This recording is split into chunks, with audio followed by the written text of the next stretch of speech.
Good morning children, welcome to online physical science class. Today we will be starting our new unit 5, light in physics. Okay, physics 5th lesson, light. So we have learned about light in our previous years. Right, in your 6th standard, 7th standard and all you might have studied. So you have studied about reflection also. Today we are going to touch a new topic which is called refraction. Okay, refraction. Before studying what is refraction, anything through which light can travel is called a medium. Okay, anything through which light can travel is called a medium. Vacuum, glass, air, water are all mediums through which light can travel. So look at these pictures. The star appears, which is kept in the bowl of water, appears to be bent. And the coin, which is kept under the bottom of a bowl of water, appears to be nearer than as it is. So this all due to the refraction factors. Okay. So the bending of light as it passes from one medium to another medium is called refraction. So the bending of light as it passes from one medium to another medium is called reflection. Here in this case the light rays travel from, what is this medium? Medium means the area, the thing in which the light passes. This is the air medium. From air medium to water medium, the light travels and it tends to bend. So this is called refraction. The amount of refraction, that is the bending, that bending process, that bending that occurs depends upon the nature of the two mediums. So the how much it appears to be bended, so that will decide by the nature of the mediums. Okay. Then the refractive index of one medium with respect to another is called as speed of light in the medium from which light is traveling by speed of light in the medium into which light is traveling. Okay. So the refractive index is actually a ratio, that is the speed of the light in the medium from which the light travels, and the speed of the light in the medium into which the light is travel.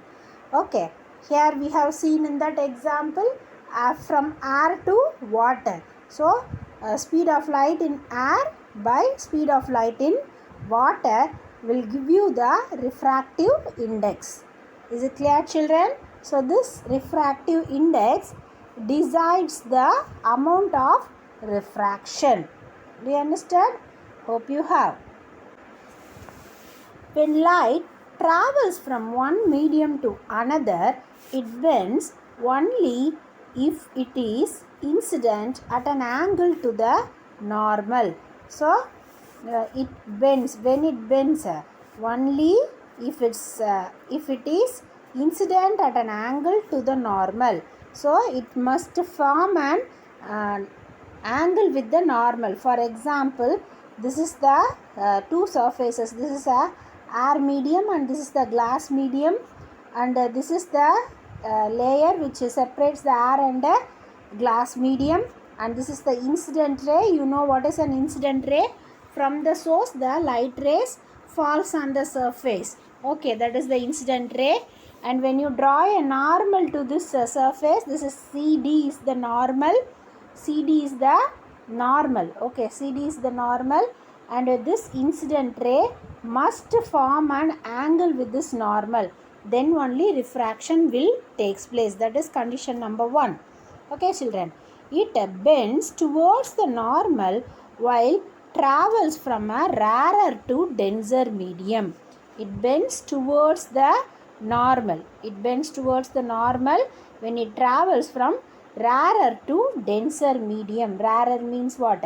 Rarer means light medium to heavy medium. Light medium to heavy medium. Here in our example, air is the light medium, glass is the heavy medium, that is denser medium.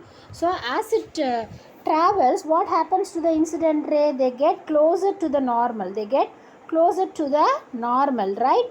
So when it enters into the denser medium, it bends towards the normal. Then only the refraction will take place. Is it clear, children? Then it bends. Which bends? The light it bends away from the normal while traveling from denser to rarer medium. So while it is travels from denser to rarer medium, for example, look at these pictures. In these pictures, in the first case, the light travels from rarer medium to denser medium. If you draw a normal, the light rays moves towards the normal, move closer to the normal. So that's why the refraction takes place. Okay, so it travels from rarer medium to denser medium. Now look at this case. In the second case, the light travels from denser medium. What is the denser medium? And it reaches the rarer medium. And it travels. Okay, the light rays travels from the denser medium to rarer medium. What happens to the light rays? They deviate. This is the normal. You can draw a normal. So this is the normal. The light rays deviate from the normal. They move away from the normal. That's how the refraction takes place. Do you understand, children? If the movement is from rarer to denser, it must move nearer. The light rays must come closer to the normal, whereas and vice versa. Vice versa means just an opposite of that. When the light rays travel from denser to rarer, the light rays must deviate from the normal. Then only the refraction will take place. Do you understand? So the third condition, we have seen 3 conditions so far. Do you understand? Yes. The next condition is it retraces its path while moving in the reverse direction. It retraces its path. So the light rays will retraces its path while moving in the reverse direction. So that's the fourth condition. Do you understand? So these are the conditions the light rays must undergo so that refraction will takes place. Do you understood this, children? Hope you have understood. When light travels through a rectangular glass slab, the emergent ray is parallel to the incident ray and is laterally shifted from it. So the emergent ray travels is literally shifted, is parallel to the incident ray and is laterally shifted from it. So a prism is a piece of glass that has a triangular cross section formed by 3 rectangular faces. That is similar to the pyramid. You know the pyramid, no? So the cone, the 3 sides, the 3 rectangles. Imagine when you join 3 3 triangles together. That is the prism. Okay, that is the prism. And so we can say that it is made up of usually glass, and it has triangular cross sections. The cross sections will be triangular in shape, and that are formed by the rectangular faces. 3 rectangular faces. The angle between 2 rectangular faces is called the angle of prism. Okay, children. So it is called as angle of prism, and this angle of prism is indicated by capital letter A. The angle of prism is indicated by the capital letter A. When light rays passes through the prism, prism, it bends towards the base of the prism. The angle between the incident ray and the emergent ray is the angle of deviation D. The angle between the incident ray and the emergent ray is the angle of deviation D. For refraction through a prism, angle of incident plus angle of emergent is equal to angle A plus angle D. Angle capital A plus angle capital angle small letter D. Okay, so this is the angle of prism. So in this, when a ray of light passes through the prism, what happens? The ray of light passes through this is the ray of light that passes through the prism. This light rays bend towards the base of the prism, isn't it? It is bending towards the base of the prism. The angle between the incident ray, so this is the incident ray, the angle between the incident ray and the emergent ray is the angle of deviation. Emergent means actually it bends here, but if we draw an imaginary line for this incident ray, that is called emergent ray. So this emergent ray, the angle between this incident ray and the emergent ray is called as angle of deviation. This is called as angle of deviation. Do you understood, all of you? Yes, I hope you have understood, children. For refraction through prism, angle of incidence, that is angle of incident plus angle of emergent. This is angle of emergent, and must be equal to angle of the prism. Must be equal to the angle of the prism and angle of deviation. Do you understand, everybody? The sum of these two, incident ray and emergent ray, is equal to the sum of angle of prism and angle of deviation. Then only the refraction will takes place through a prism. Do you understood what is this, everybody? So I repeat this again. You listen carefully, children. So the angle, when the light rays passes through the prism, it bends towards the base of the prism. Okay, is it clear?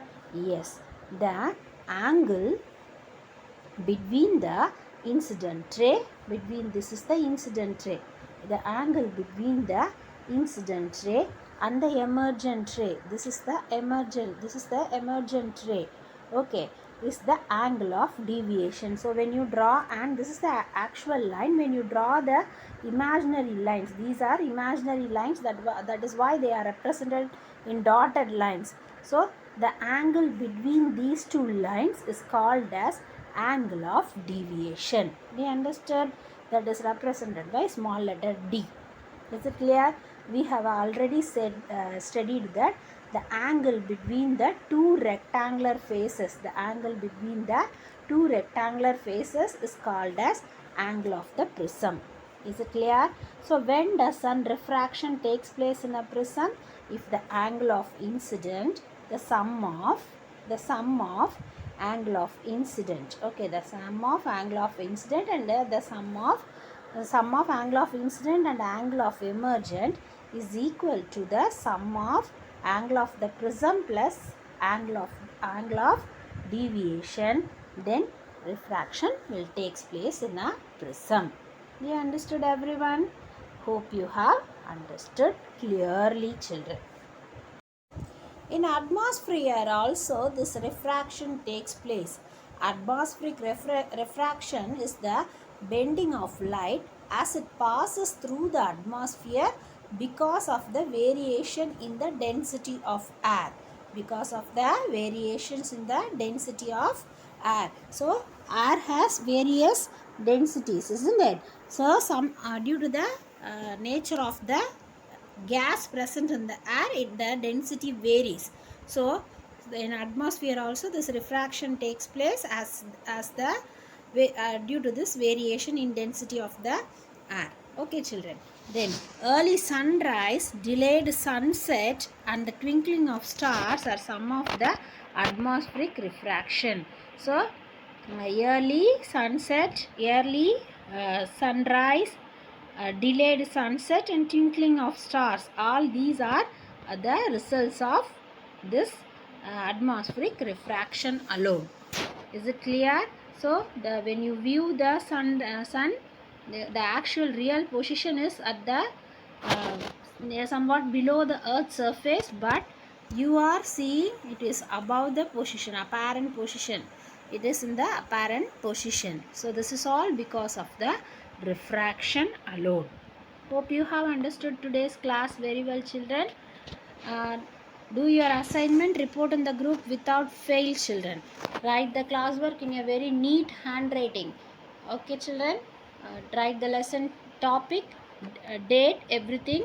Follow it sincerely. Also learn the book exercises and question answers very well. Thank you, children. Meet you in the next class.